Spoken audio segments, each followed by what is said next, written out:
Hello বন্ধুরা, সবাই কেমন আছেন? আশা করি ভালো আছেন। দেখছেন কোয়েল কিচেন। এসে গেছি আজকে রবিবারে এক্সক্লুসিভ রান্নাবান্না নিয়ে। রবিবার মানেই একটু রান্নাবান্নার দিন। তো চলুন দেখিয়ে দিই কী কী হয়েছে আজকে আমার রান্নায়। প্রথমেই আছে যথারীতি ধোঁয়া ওঠা সাদা সাদা ভাত।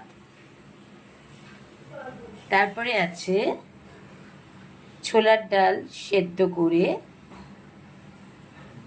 তাকে লঙ্কা তেল দিয়ে গুঁড়ো গুঁড়ো করে ভাতে।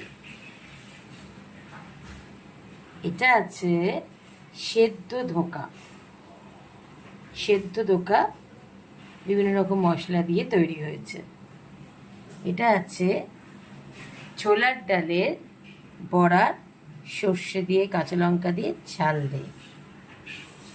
এটা আছে